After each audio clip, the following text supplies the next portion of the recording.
Big tech and media outlets continue the war against HTQ, violence continues in major cities, Democrats grow out the bar, and President Trump brings out his inner Leroy Jenkins. My name is Sean Clinton, and this is the Guide to Freedom Show.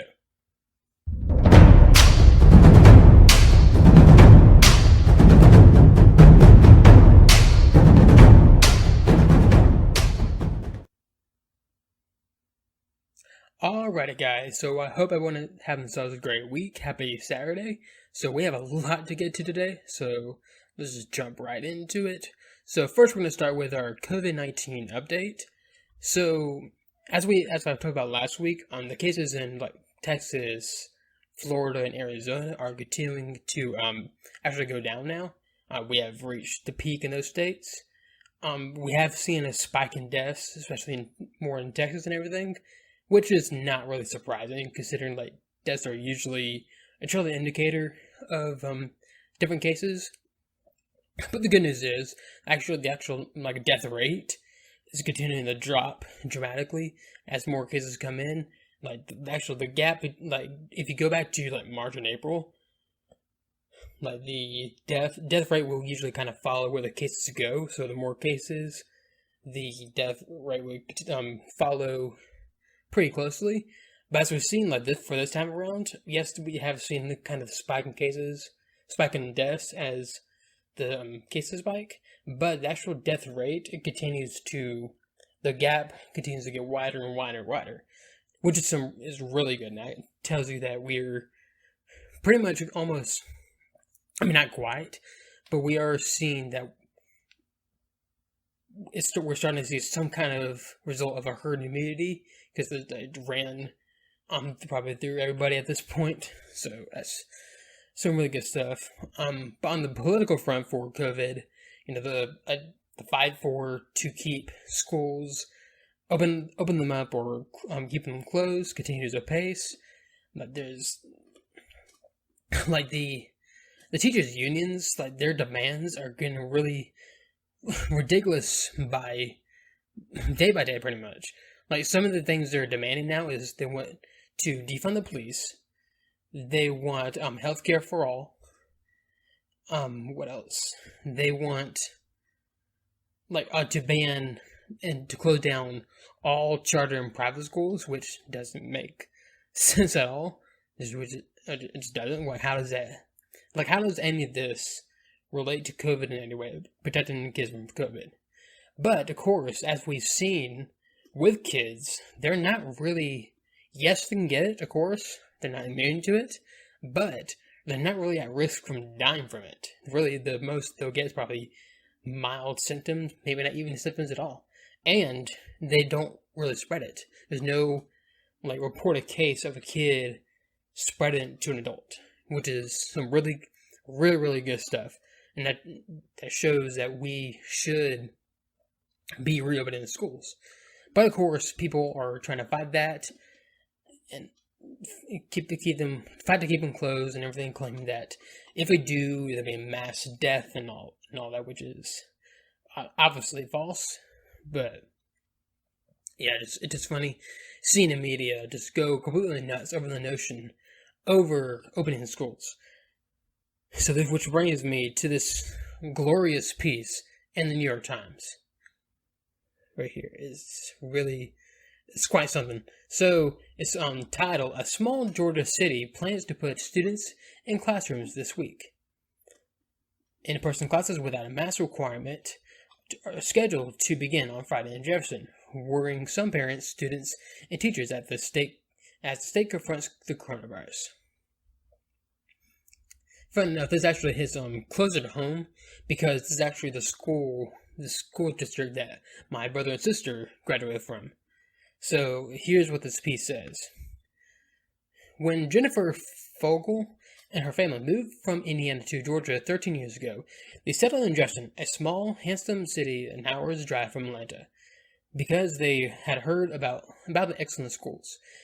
And until recently, they had little to complain about. The teachers are passionate, committed, and the facilities rival those found on some private schools. Which is true. Which is pretty true. Like, Jefferson is actually a really nice school. But in recent days, Miss Fogel found herself uncharacteristically anxious about after learning that Jefferson City Schools plan to offer face-to-face instruction in the midst of a resurgent coronavirus pandemic that has seen thousands of new cases reported daily in Georgia. As other districts around the state delayed their back-to-school days or moved to all remote learning, Jefferson school officials announced that they were sticking with their Friday start date and one of the earliest in the nation. And while school officials said they would strongly encourage masks for students and teachers, they stopped short of making masks mandatory, which makes sense. There's no need to really make them mandatory. If you want to wear one, go right ahead. If you don't want to wear one, go right ahead. So it should be a choice for everybody. Miss Fogel, 46, a stay-at-home mother, thinks that these decisions are unwise, but as the weighing her options include an online education promoted by the district but taught by a private company or the state, she decided it best to let her two teenage children embrace the risk and physically attend Jefferson High School. This is part of the most hilarious part about the piece is that, she's worried about her, kids getting exposed to COVID, and then she's like, I'm going to send them to school anyways. Okay, either you're worried about it or you just want to find something to complain about.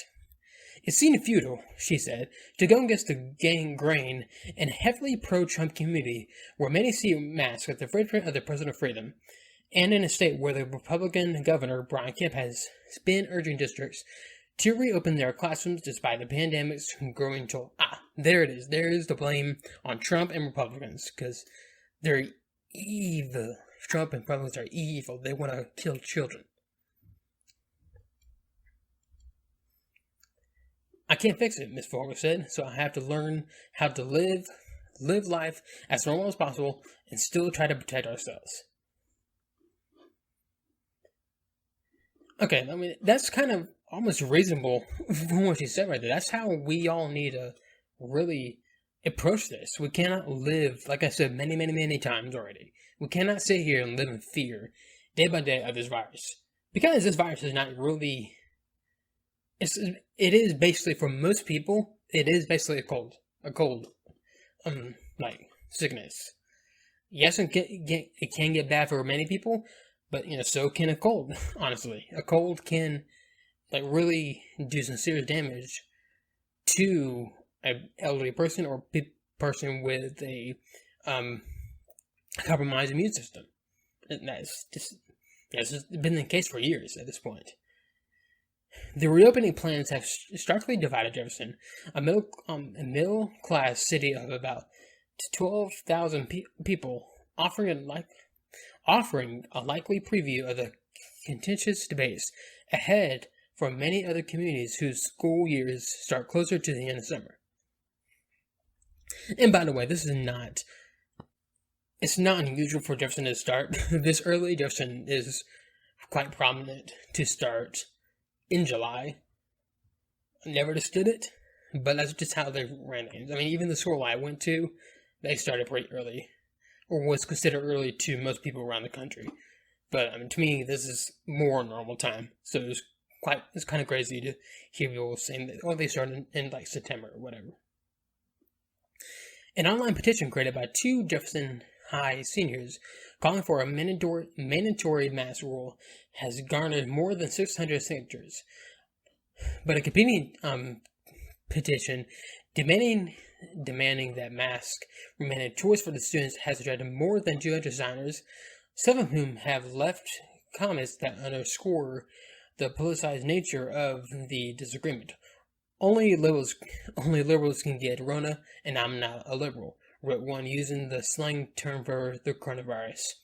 Trump 2020, no mask for me. Obviously that was a joke, but in the media, they don't have a sense of humor, so we're going to take that as seriously as possible.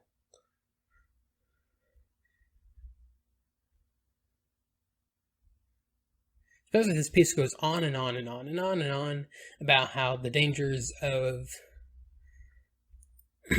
of opening up and everything, how Trump is a bad, mean orange man and everything. Most hilarious part of it is there's a picture that New York Times reporter took of it was a rundown gas station, but now I think is it's like an auto parts store, I believe. I could be getting that wrong, but it's quite hilarious that they don't. I don't know, something hilarious about it. So yeah, I mean, as debate for the schools, like trying to whether they want to reopen or not, and there's another debate that's been brewing, for Corona, and that's the debate over over the drug hydroxychloroquine, or HCQ for short. So basically, there's been studies that proven that this thing actually works. It does work for some people. It may not work for everybody, but again, some medicines don't work for some people. For some people, not medicines don't work for everybody. Honestly, not. So, I mean, that's just how some people are.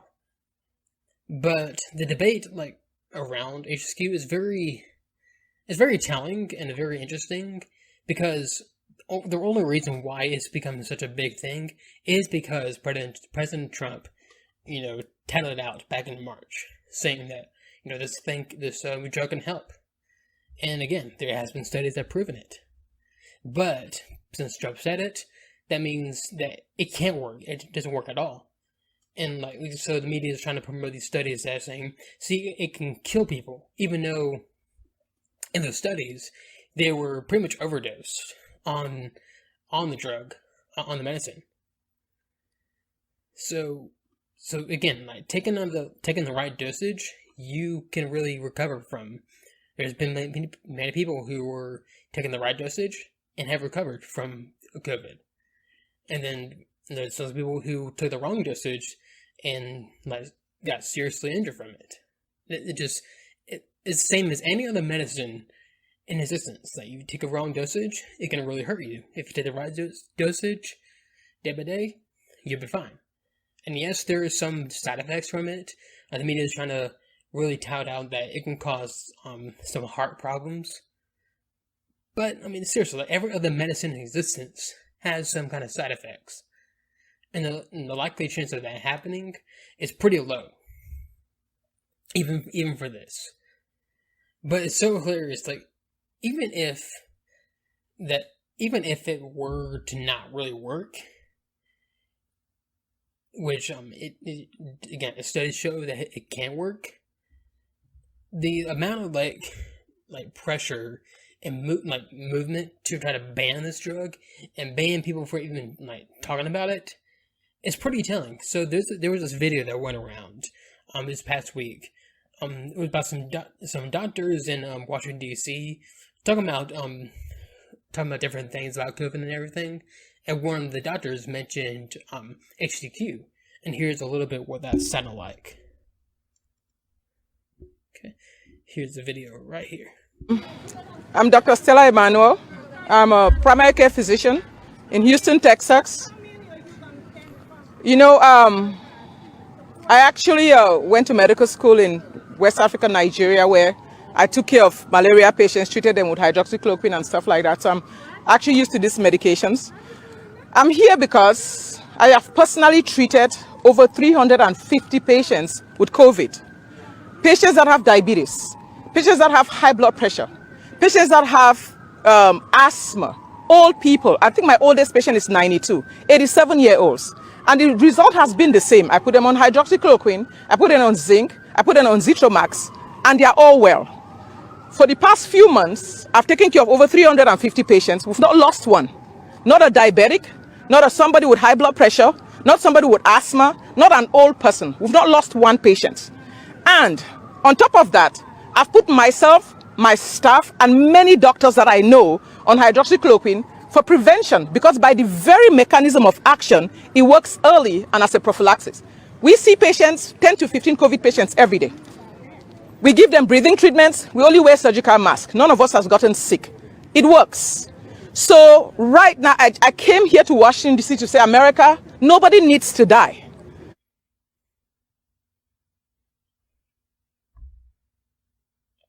So basically, what this doctor is saying is that she, again, like she said, she's been given the HCQ medicine along with zinc and another medicine to COVID patients, and every single one of them has recovered. And then she again, like she has had a variety of different cases: people with diabetes, people with asthma, just regular normal people, healthy people, old, like elderly people, all given the same amount of dosage, or maybe not the same amount of dosage, but the same cocktail of medicine. All of them recovered. So that tells you that this, taking the right dosage, along with like zinc or whatever, it can really help people. But what's so weird is that when this video is posted, people start retweeting and everything, then big tech, like social media, like all social media sites, decided to ban the video and ban people who posted a video. So Donald Trump Jr. was banned on Twitter for retweeting the video. There's many people on Twitter who were banned as well. Facebook started banning the people from posting the videos. I posted a video myself. It was taken down. So, and also, it was even more weird is that states like Michigan, Ohio, and some other states have banned doctors from prescribing this drug. Which doesn't make sense. I mean, again, the studies don't prove that this thing is like a deadly, horrible poison. The only reason people have actually died from it is because they took the wrong dosage. They overdosed themselves on it. So when you take that into account, the fact that every single social media site is on a rampage to ban people from even talking about it, and states are trying to ban doctors from prescribing it, that should make you really suspicious about what's going on. I'm not as good as conspiracy theorists usually, but this is very weird. So I mean, you got something that can really, really help people with this, and you don't want people to at least try it. Just let people at least try it. If it doesn't help, it doesn't help. And if it doesn't work, like the left would like to claim, why is there such a big effort to try to ban people from even talking about it on social media? It's very suspicious. Very suspicious stuff. I don't know. This whole COVID thing it's been political from the beginning, and honestly, I think it's all probably the main reason why the media and the left want to try to keep people from getting this medicine is probably because it actually does work. And I hate to say it, but they probably want this crisis to continue all throughout the fall into November, so that it hurts Trump's chances, which is very sickening. But it's not surprising coming from the Democrats. The Democrats can sink really low, and as we'll see throughout this episode. Alright, so that's enough COVID stuff. So now we're going to move on to the riots that are continuing in Portland and other major cities across America. But first, you got to go over to YouTube with the God and Freedom blog to check it out. So not only you want to talk about the riots and everything, you'll also be talking about how the Democrats had a really disgusting congressional hearing attacking Attorney General Barr. Also, you can get towards the end where I talk about the good stuff and bad stuff of the week, and also to go over the Book of John. I'm starting John chapter 16 today. And remember, you can find me on your favorite podcast listening sites like Apple Podcasts, Spotify, SoundCloud. Otherwise, I'll see you next week. This is the God and Freedom Show.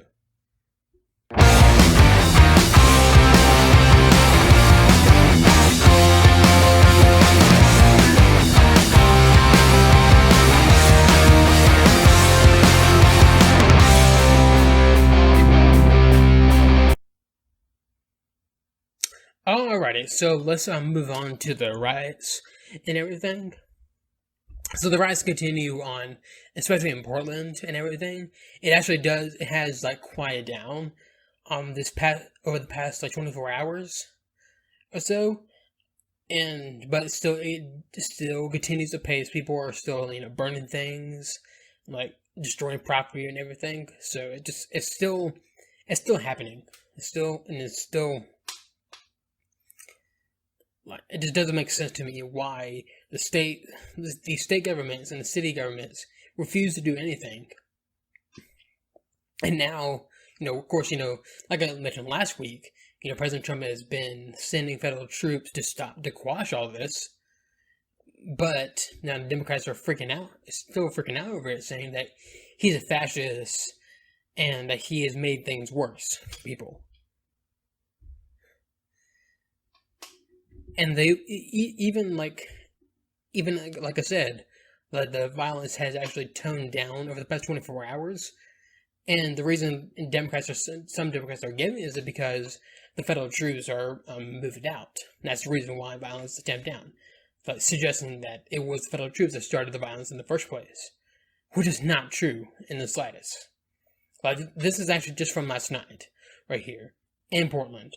This according to the Blaze. Rioters have leave greasily threat for police outside Portland Justice Center. A burned, decapitated pig's head with a police hat. And here's basically it's a picture of a pig head with a cop hat. It's pretty disgusting stuff, and that just tells you the nature what's going on in Portland. Like the police there are just under attack day by day, and the city government refuses to let them do anything about it. And this is why President Trump is sending in the troops to these federal agents to help quash all this stuff. But they want to continue to scream that he's a fascist for it and that he's attacking protesters and everything, which is not true. He's not. No peaceful protester has been arrested.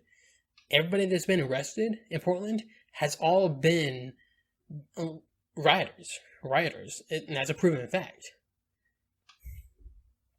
But even so, even with that being the case, there's still people claiming that Trump himself is responsible for the riots in Portland, or in Washington, or Portland, whatever.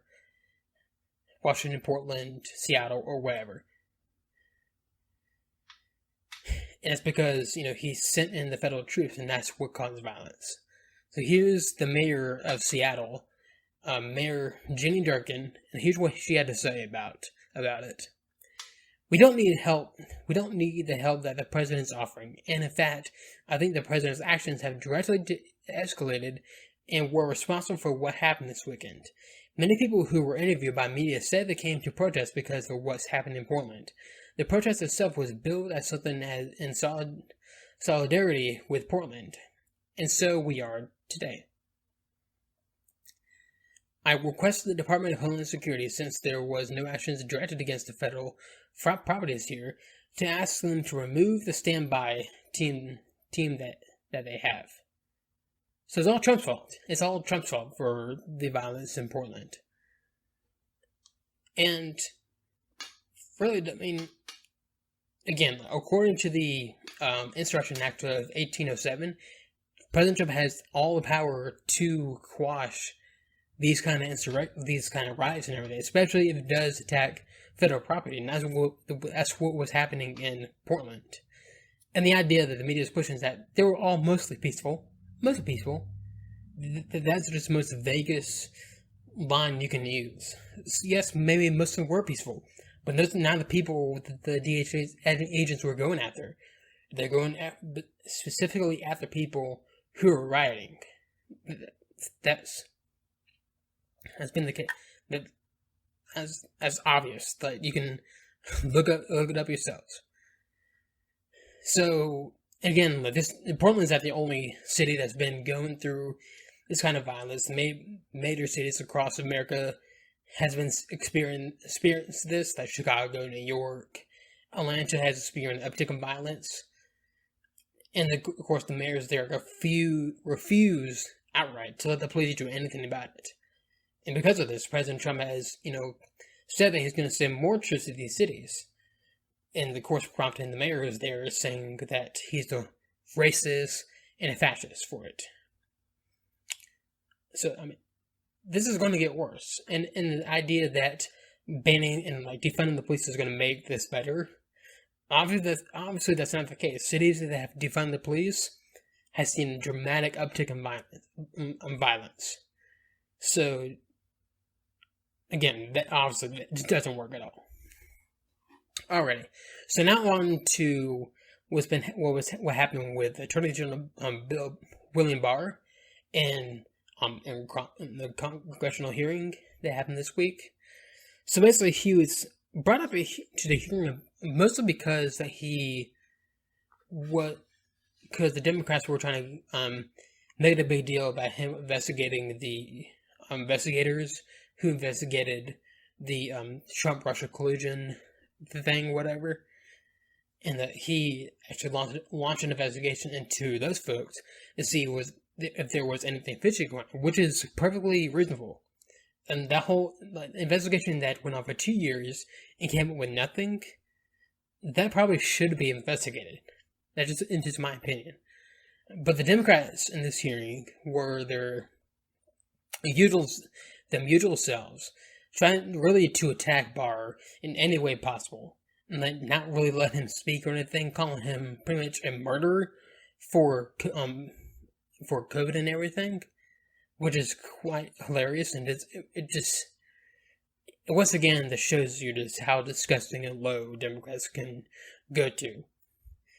And even they were going after him for the federal response to Portland, saying that that these are protesters being attacked in major cities, and you're okay with that? And here's what Barr responded with. Here's the video right here. The federal government is the sovereign of the United States. We have two sovereigns here in the United States, and we enforce the federal law all over the country. Every square foot of the country, we enforce federal law. The other is protecting federal property, and specifically U.S. courthouses, which are the heart of federal property in all 93 jurisdictions in the United States. And we have the obligation to protect federal courts, and the U.S. Marshals specifically have been given that obligation. Federal courts are under attack. Since when is it okay to try to burn down a federal court? No, the U.S. Marshals have a duty to stop that and defend the courthouse, and that's what we are doing in Portland. We are at the courthouse defending the courthouse. We are on the defense. We're not out looking for trouble. And if the state and the city would provide the law enforcement services that other jurisdictions do, we would have no need to have additional marshals in the courthouse. And he is exactly right. Exactly right. Again, it's not the troops, the federal agents that have started this. This has been going on in Portland for pretty much the rise of Portland has been going on almost for 50 days straight. 50 days straight. So the idea that it was the federal troops that started it is completely false. Completely false in every way. But this didn't stop the Democrats for, attacking him, saying that he's a racist and a fascist for going after protesters when he actually went after the rioters. The Democrats keep conflating the rioters and the protesters as they're the same people, which they're not. The protesters and rioters are not the same people. They're people who are peacefully protesting, and they have a right to. And they're not the ones being arrested. People who are being arrested are the rioters, because you do not have the right to riot. It's as simple as that. And so, it wasn't just that. They're attacking him over the COVID response, and attacking him over the investigation into the Russia collusion investigation, and everything. It really mirrored what the Democrats were doing to Brett Kavanaugh back in the Supreme Court hearings during that time. So much so, here's actually a video of Chuck Todd talking about how, William Barr surprisingly is Republican. And here's what he had to say about that. Here's the video right here. I also think there's another thing at play here, which was that one of the committee members is Karen Bass. Karen Bass is one of the people who's on the short list, apparently, for vice president for Joe Biden, who, while all of this was going on, was unveiling an economic plan. But from the political side of this, Chuck, what's your takeaway from this? Well, look, it was the partisan whiplash that I expected from the House Judiciary Committee. I mean, as everybody who you were just talking to knows, House Judiciary, unlike any other committee, is populated with the most ideological folks, left or right. So you see this partisan whiplash when you watch it. I've been surprised at how comfortable Bill Barr is playing a partisan. And I say it this way. He, wants to, he lets misstatements go if they're from allies. He corrects misstatements on the left. He had an odd view of testing, somehow blaming Barack Obama and the CDC. It was sort of the type of answer you'd expect from a political pundit on a certain cable channel, not necessarily from the sitting attorney general. So I was surprised because during his confirmation hearing, Chris, he went out of his way to at least, look, he's ideological. Everybody expected that. But he would try to say, try to create a professional side here. He's kind of let that blur more than I expected. Chris. Hey there, I'm Chris Hayes from MSNBC. This is quite hilarious right here, because they're acting like, ooh, what a horrible thing. Barr is a partisan, ignoring the fact that Obama called Eric Holder his wingman when he was Attorney General.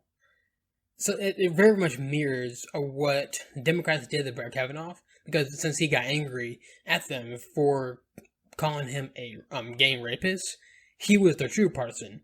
And the same is happening with Barr here. He got almost he was fighting back against the Democrats and their just awful questions and all that. And they were, and so that because he fired back at them, he's a true partisan during in all this. So it just it was a really disgusting hearing, and it just tells you. It just shows you that just how useless Congress actually is, and how, again, they don't do anything anymore. Not a thing. When was the last time Congress actually passed a bill? And not some, ominous package or whatever. Like an actual individual bill. You can't name one, because it hasn't happened in years. So, the idea that we should let these people control our lives and everything, control how policy is done, is completely laughable. So that's what I've talk about throughout this episode. Obviously the Democrats are getting more and more radical day by day, and it's pretty obvious that they're becoming more radical. Joe Biden has become more radical and everything. So in the usual cases, this should actually give Republicans a great shot to win a re-election in November. And because just the majority of American people do not want the crap the Democrats are spouting. They don't want a socialist nation. They don't want any of that. So if they had to vote for Republicans to get them out, to get the Democrats out, that's how some people will see it. But then we have people like President Trump, who is consistently insists on jumping on landmines with both feet. He is basically now, his nickname should be President Leroy Jenkins. I mean, if you're not familiar with the meme, Leroy Jenkins, this is from, I think, World of Warcraft. There's just a bunch of people kind of planning on how they'll attack an enemy at a base or whatever, and coming up with strategies and all that. And here comes this guy who went out to get a snack and everything, and then he got back on the controller and then instead of joining people who were planning an attack, he decided to run and screaming, "Leroy Jenkins!" And then obviously the plan was destroyed, and pretty much all of them died from it. So, this is what President Trump does on a daily basis. It's basically a game of hold my beer. Or in Trump's case, a game of hold my Diet Coke. Consistently, he when Democrats have driven themselves so low, is that really you have to the point where you have no choice but to vote for Trump. He comes in screaming Leroy Jenkins and says the most idiotic crap ever. So here's what he had to say just a couple days ago. He's talking about the mail-in voting, everything. With universal mail-in voting, not absentee voting, which is good, 2020 will be the most inaccurate and fraudulent election in history. It will be a great embarrassment to the USA. Delay the election until people can properly and securely and safely vote? ? So basically what he's floating around right here is the idea that we should be delaying the election in November because of mail-in voting. Now listen, there's been a lot of suspicious stuff going on with mail-in voting about how some votes are not even being counted. Some votes are probably even being changed. Everything. This is why mail-in voting is a horrible idea. But there's no reason why we should be doing mail-in voting. There's no reason why we shouldn't be just doing regular voting. There's ways to go out and vote regular while protecting yourselves from COVID. What should happen is that people should be socially distanced at these voting booths, and of course wear masks. So this is the only time where I really would have promoted masks. But when you have a lot of people, and especially this election, there will be a lot of people going out and vote. So it would make sense to wear a mask to kind of help protect people from getting sick and everything. But the idea of delaying the election, that'll be a big mistake. And plus, he don't even have the power to do that in the first place. So I'm guessing he's just saying this just to say it. But again, if he were to somehow successfully delay the election, it won't help him. It will actually hurt him more than anything. And of course, this provided the media to go on a 48-hour news cycle about how Trump was the canceled election or whatever.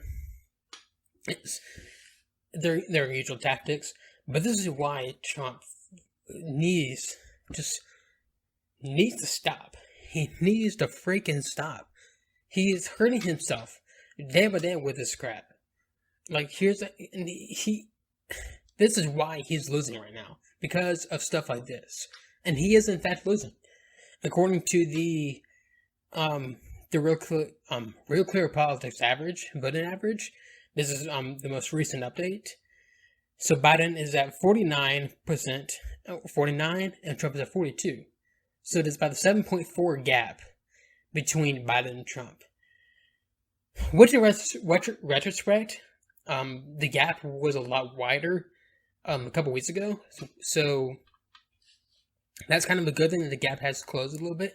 But he's still pretty far behind in all the polls. For Emerson, it's 50-46. Economists has at 49-40 and everything. Every single poll that's out, he's down.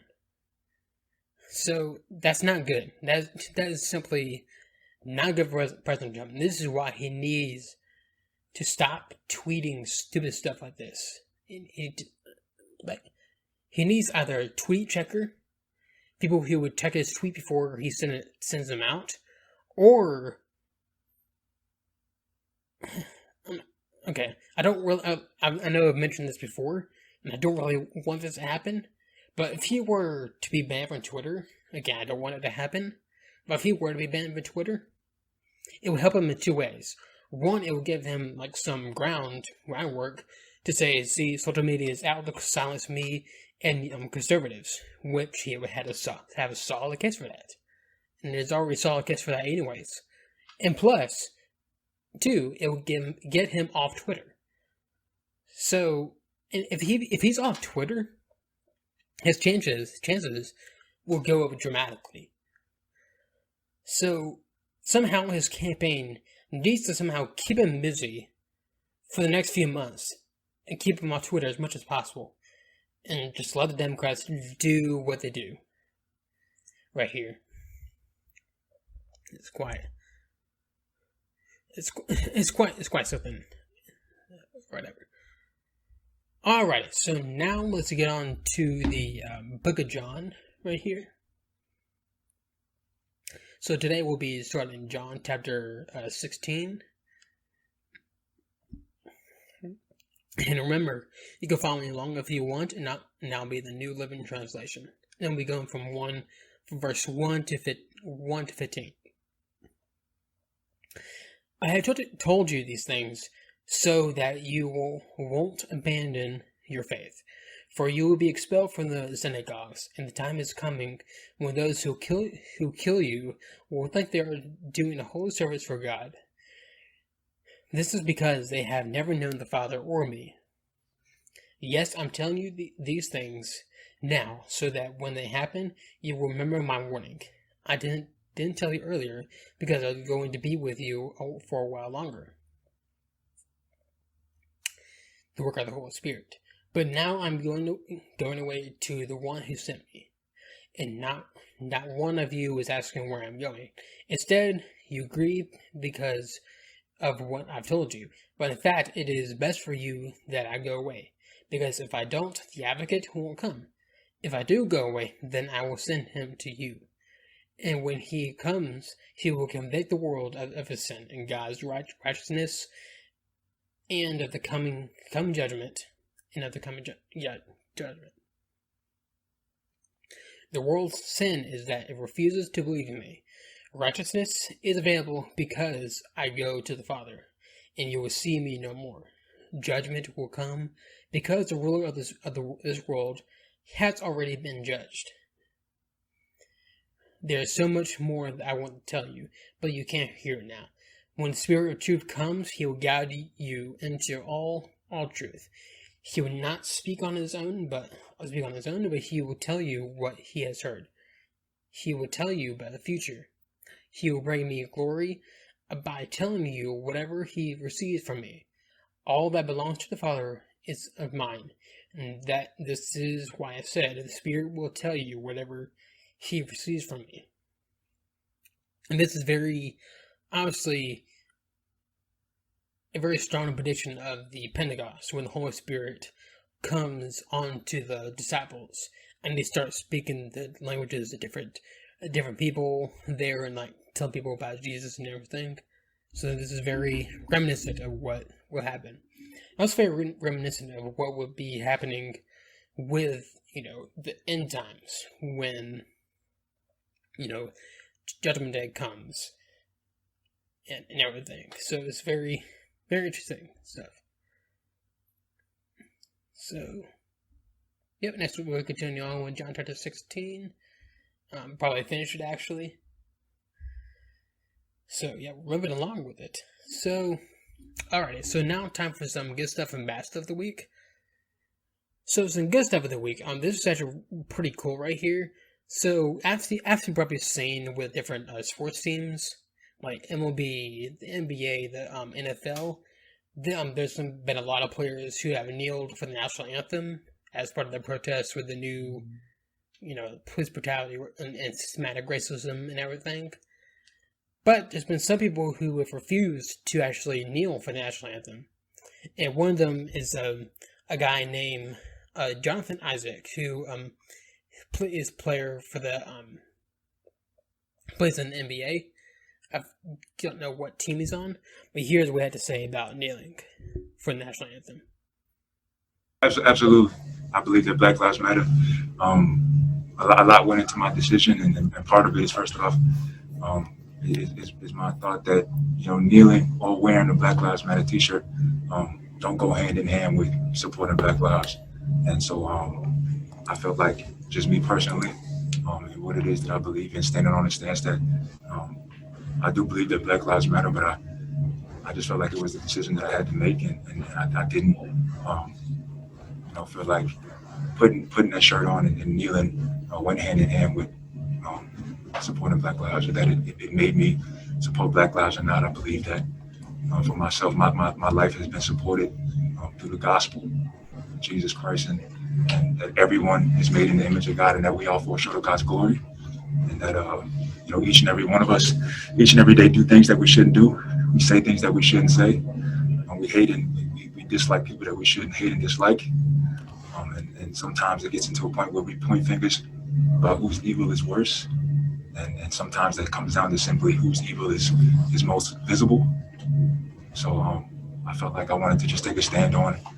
I feel like we all make mistakes, but I think the gospel of Jesus Christ is that there's grace for us, and that Jesus came and died for our sins, and that if we all will come to an understanding of that and understand that God wants to have a relationship with us, that we can get past skin color, we can get past all the things in our world that are messed up, jacked up. I think when you look around, racism isn't the only thing that plagues our society, that plagues our nation, that plagues our world. And I feel like, coming together on that message that we want to get past not only racism, but everything that plagues us as a society. I feel like the answer to it is the gospel. So that's some good stuff right there. That's the way he's saying that,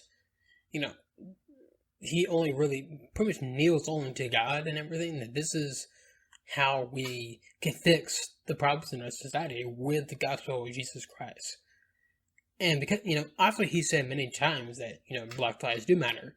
But there were some people calling him Uncle Tom, saying that, he doesn't support Black Lives Matter because he doesn't stand, or he doesn't kneel for the national anthem. Which is completely, doesn't make sense. You can believe that Black Lives Matter, of course. But there's a difference between saying that Black Lives Matter, which is undoubtedly true, and supporting the Black Lives Matter organization. Black Lives Matter organization is a Marxist, communist, evil organization that is basically on a rampage to destroy America and destroy the very foundation and values that we love as a country.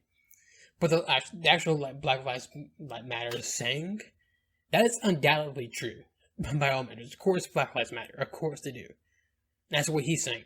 But of course, there are many other problems in our society right now, and that we can't just stop it with government and tearing down the system.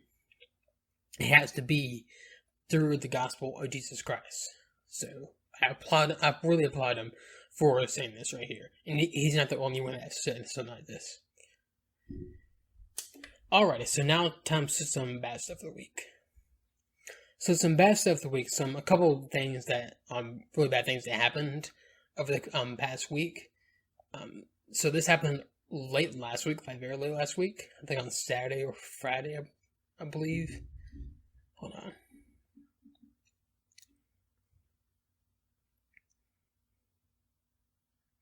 Yeah, actually, just actually a couple of days ago. Yeah, a couple weeks ago, John Lewis passed away. I don't think I talked about this. Maybe I did.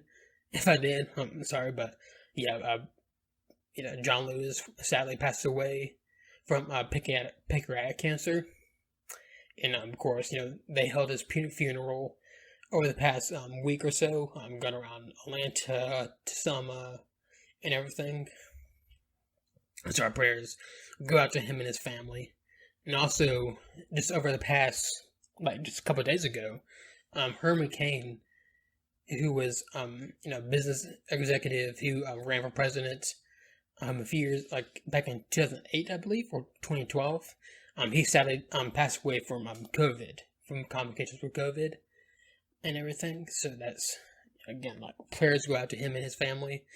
And honestly, one of the reasons why he had complications with COVID and why probably he died from it is for one thing is he was in his 70s, around there, and he had just recovered from